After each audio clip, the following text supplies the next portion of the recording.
Hozir sizlar bilan uy sharoitida restorancha salat qilamiz issiq. Yarim cho'mchdan salkamroq yog' solib qizdirib olamiz.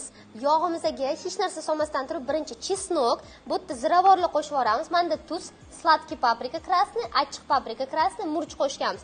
Xohishga ko'ra chesnochni priprava ham qo'shib yuborishingiz mumkin. Mana hammasini sovordik. O'zini qo'rib tashlaymiz ozgina yog'da. Asosiy qoida chesnok kuyib ketib qolmasin. Salomka to'g'ralgan 200-300 gram kurinniy fileyimizni mana shu anaqa pripravalar bilan qovuramiz dalja.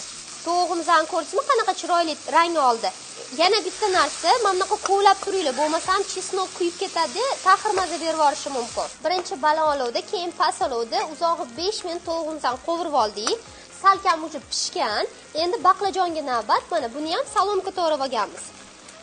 Baqlajonni ham solib yana qovuramiz. Endi gazimizni tegi sal balandroq bo'ladi. Baqlajonimiz o'lib, o'zidan sok chiqardi. Ana endi 3 xil svetofor bolgarskiyimiz, bu ham mana salomka to'g'ralgan. Qo'shib yuboramiz. Endi unaqa uzoq 5 minut emas, maksimum 2-3 minut qovuramiz. Bu tezroq bo'ladi. Uje hozirdan ishtahalarim ochilib ketyapti. Gazni tegini o'chiramiz. Boydan beri baland olovda edi. Pomidor bilan bodring, salomka to'g'ralgan bu ham. Issiqligicha qo'shib yuboramiz. Mana issiqligicha qo'shib yubordik. Ehtiyotkorlik bilan aralashtiramiz. Voy, kechirasizlar. Eng oxirida qaranglar, sous qilish uchun uydagi bor soyadan mana shu katta qozonga 2-3 osh qoshiq yetadi, undan ko'p emas. Mayda to'g'ralgan ukrop bilan kinzi, to есть kashnichimizni sovoramiz. Endi xohishingizga ko'ra olivko'y maslo solsangiz bo'ladi, anorli souslar bilan zapravka qilsangiz bo'ladi, juda ham zo'r chiqadi.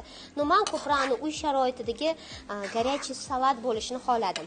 Bir ishtahalarni oching. Bugun srazu olib qilvormasanglar bo'lmaydi bu salatimizni. Keyin bilasizlarmi nima? Men bu yerda kurinniy file ishlatdim, lekin bemalol go'shtni ham xuddi shu usulda qilishingiz mumkin. Salatimizga yana ham noodatiy maza berish uchun 1-2 osh qoshiq kunjutimizni yog'siz qizib turgan skоворodkada uzog'i 1 minut chiroyli qizartirib olamiz. Qizartirib oldik. Sekin-sekin sepib qo'yamiz. Xohishingizga ko'ra sal ochroq qilishingiz ham mumkin. Qolganini mana salatimizga qo'shib yuboramiz-da, birrov aralashtiramiz. Bismillahirrohmanirrohim.